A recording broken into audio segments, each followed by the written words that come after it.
Well, I got me a new hot rod and I'm pretty excited for it. It's got a 6 liter, it's got a 4L80, it's got a limited slip rear end. Seeing as these days I look like a dang hippie with this long hair, of course it's a van. I've been looking off and on for a van or a bus or something to make a camper out of for hauling Jeeps and cars and whatever, camping in, riding my bike and stuff in for quite a while now, and this one popped up and it was a really good deal. It's got 140,000 miles on it and I paid $1,500 for it. It's obviously not perfect for that price, but being at that price point, I can spend a lot of money on it before I'm at the price of one of these other vans that I was looking at. So let's go ahead and do a walk around of this thing and take a quick look at what we're starting with, and I'll show the whole process. Alright, this thing is banged up and dinged up on the outside, but it's on the inside that counts, right? I'm not talking about the interior in this thing, because that's nothing to write home about either, but I'm talking about the motor. This thing runs awesome. Like I said, 6 liter 4L80, can't go wrong with the LS with low miles.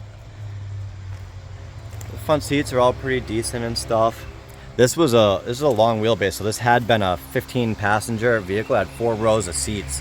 I got the fan in here. It's pretty smelly, I'll be honest. They had kids and stuff, and I don't know, they made a mess in here. But it's got upper and lower AC units, windows that pop open, and I like the fact that it's fully furnished inside of here with insulation and nice and finished off, because that kind of saves me a lot of room.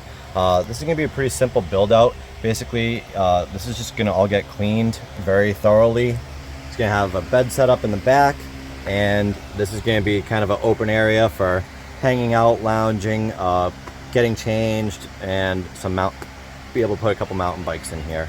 So the van, like I said, it's a little dinged up and banged up and stuff, but I think that it'll work for, what we're wanting. This is a lot of space. So it does have some sort of a leaking transmission. We're going to go through that.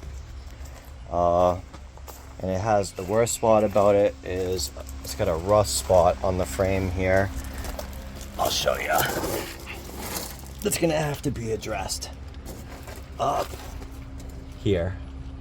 So luckily I know this guy, it's a pretty good welder, and I think I can get him to take care of that.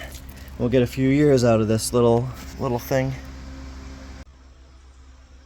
That would probably be a deal breaker for many of you, but I've been welding and fabricating for many years, so it shouldn't be an issue. I think that the things wrong with this van are things that I can easily tackle myself. Because being a welder by trade, why not fix a part that needs to be welded? So I think that this will work well for me, and I'll show you the highlights of this van. All these dings and dents and scrapes really don't faze me. The things that I do look for is it's got all new fuel lines, all new brake lines. It's got good tires. They're all matched and even. And of course, look at that thing. It runs beautifully. Let me turn off this fan down here. It's got 40 pounds of oil pressure. It runs nice and cool. It's only got 140,000. These motors are awesome. I have a truck with 375,000 miles on it. I've heard of these motors having upwards of 500,000. So, but it does run well. So I think that this will work for, my first van.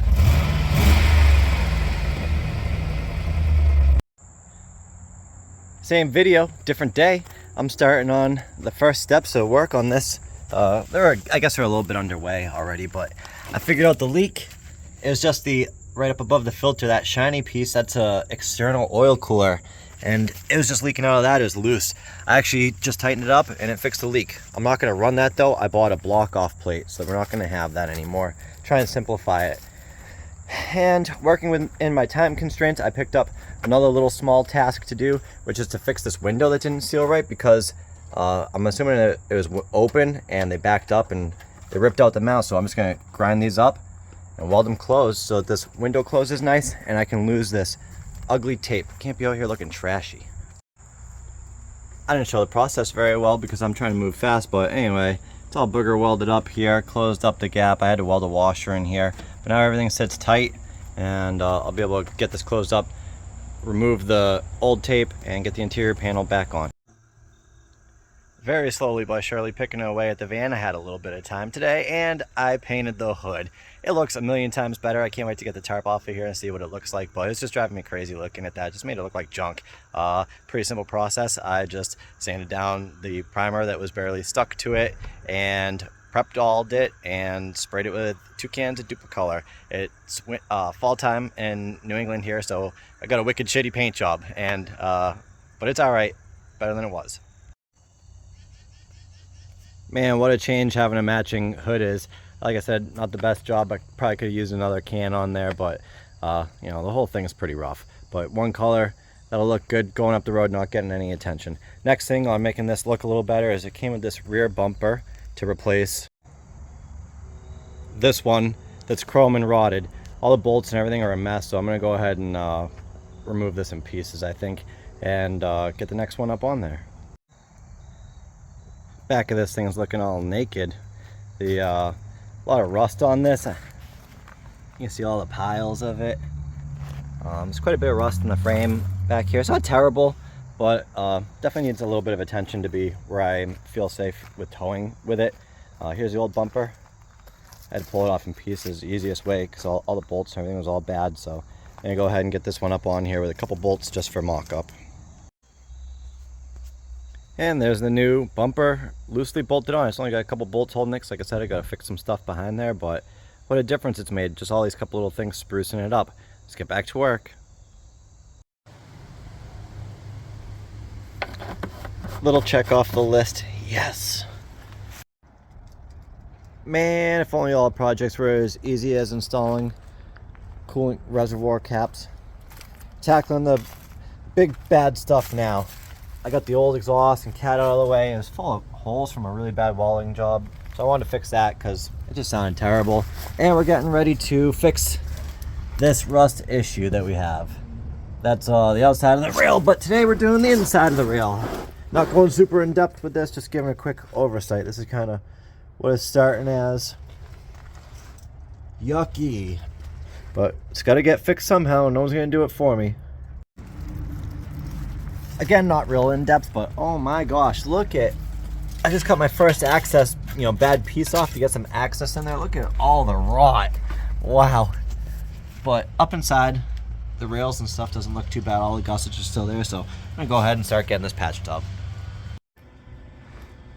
Not a detailed how-to or step-by-step video, but just an overview. You see, I got this new patch panel in here. Ties up all into this cross member. Got the piece on the bottom, ties up into the front cross member here, back into all this good material. So this should be a really relatively strong frame now. Let's get the exhaust back on. This thing had a pretty bad exhaust leak. You can see someone cut this pipe out at one point. He said he put a transmission in this and didn't do the best job welding it all back together. A lot of holes all the way through, so I got this adapter piece so it'll slide up onto the piece in front of the cat, and I got another one, and I'm gonna make a piece out of this to fix these. I got some relief cuts made so I can align it and then just nip those out, drop this piece out, slide it all together, and hopefully have a nice solid exhaust. Hey, it's back on the ground off the tires, which means that the interior frame rail and the bottom frame rail is all repaired. And the best part of that is the exhaust is back in, and you ready for this? Oh, whisper, quiet, no exhaust leaks. This thing sounds amazing now. Yes. This thing's still got a weird funk to it, so I'm cutting out the carpet today. I was able to pull this carpet out in one piece, and I'm so happy that I did so because apparently a mouse or several mouses had been using this place as a home. No wonder it stunk. There's just trash behind all these panels. So I'm gonna have to pull this thing all apart and really clean this out before spending any serious time in here. But I'm so happy I did this. I never would have gotten this cleaned out. Look at how gross that insulation is. Ugh. I'm gonna go ahead and keep on finishing up this nasty job and let this thing air out a bit. Oof. I didn't get really good video, but I just completed the last weld repair on this van that I'm doing, which was this exterior frame patch and rebuilding the control arm bracket. So it's all new and beefy, should be strong, keep this arm ripping off for a while. And there it goes, off to its new owner. Paid $1,500, put that work into it, sold it for $3. Not too bad.